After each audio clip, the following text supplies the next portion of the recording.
കേരളത്തിലെ മികച്ച 5 മന്ത്രിമാരെ ജനങ്ങൾ സജസ്റ്റ് ചെയ്യുന്നു. കാണാം സ്ക്രീനിൽ. ഏറ്റവും മികച്ച മന്ത്രി കെ പി ഗണേഷ് കുമാർ 24.17%. വി ശിവൻകുട്ടി 19%, 19.38. മുഹമ്മദ് റിയാസ് 9.67. വീണ ജോർജ് 9.04. പി രാജീവ് 8.25. KSRTC-യിൽ വന്ന മാറ്റം വളരെ പ്രകടമായിരുന്നു. എന്ന് മാത്രമല്ല സോഷ്യൽ മീഡിയയിൽ വളരെ ഫ്രണ്ട്ലിയാണ്. കെ പി ഗണേഷ് കുമാറിനെ ആണെങ്കിൽ സാധാരണ മനുഷ്യന്മാർക്കും കൂടുതൽ പരിചയമുണ്ട്. അതിനകത്തൊരു ഫാക്ടർ ആയിട്ട് അതൊരു പ്രധാന ഘടകമാണ്. ജനങ്ങൾക്ക് അറിയുക എന്നുള്ളത് വളരെ പ്രധാനപ്പെട്ട ഘടകമാണ്.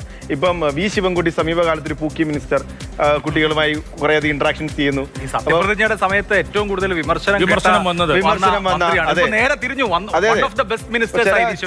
ചില നമ്മൾ ഈ മധ്യ കേരളം, തെക്കൻ കേരളം, വടക്കൻ കേരളമായിട്ട് ഇതിനെ നമ്മൾ ഡിവൈഡ് ചെയ്യുമ്പോൾ മധ്യ കേരളത്തിൽ ശിവൻകുട്ടി കെ പി ഗണേഷ് കുമാറിനെ മറികടക്കുന്ന സാഹചര്യമുണ്ട്. ഒന്നാം സ്ഥാനത്തേക്ക് വരുന്നുണ്ട്. അപ്പം ശിവൻകുട്ടിയും കെ പി ഗണേഷ് കുമാറും തമ്മിൽ പല മണ്ഡലങ്ങളിലും വളരെ ടൈറ്റ് ഫൈറ്റ് വന്നിട്ടുണ്ട്. സോഷ്യൽ മീഡിയയുടെ ഒരു സ്വാധീനം ഇതിലുണ്ട്. CPM മന്ത്രിമാരുടെ കൂട്ടത്തിൽ ഏറ്റവും കൂടുതൽ റേറ്റിംഗ് ഉള്ള മന്ത്രിയായി വി ശിവൻകുട്ടി വരികയാണ്. ഇവിടെ പറഞ്ഞ പോലെ പൂക്കി മിനിസ്റ്ററായി വരികയും ചെയ്തു. പ്രത്യേകിച്ച് യുവതലമുറയുടെ ഒക്കെ ഇടയിൽ PM മുഹമ്മദ് റിയാസ് പൊതുമരാമത്ത് വകുപ്പ് മന്ത്രി എന്ന നിലയിൽ ശ്രദ്ധേയനായി 9.67. വീണ ജോർജിന് ഇത്രയധികം വിമർശനങ്ങളും വിവാദങ്ങളൊക്കെ ഉണ്ടായിട്ടും 9.4 എന്ന് മാത്രമല്ല 5 മന്ത്രിമാരിൽ ഒരാളായി വീണ ജോർജ് ഇടം പിടിക്കുന്നു. പി രാജീവ് 8.25. ഈ രാജീവിന്റെ കാര്യത്തിൽ ഇപ്പൊ വ്യവസായ മന്ത്രിമാരൊന്നും അത്ര പോപ്പുലർ ആവുക എന്ന് പറയുന്നത് അത്ര എളുപ്പമുള്ള ഒരു കാര്യമല്ല. പക്ഷേ പി രാജീവ് വളരെ മികച്ച പ്രവർത്തനം കാഴ്ചവെച്ചു എന്നൊരു അഭിപ്രായം ജനങ്ങൾക്കിടയിലുണ്ട് പൊതുവെ.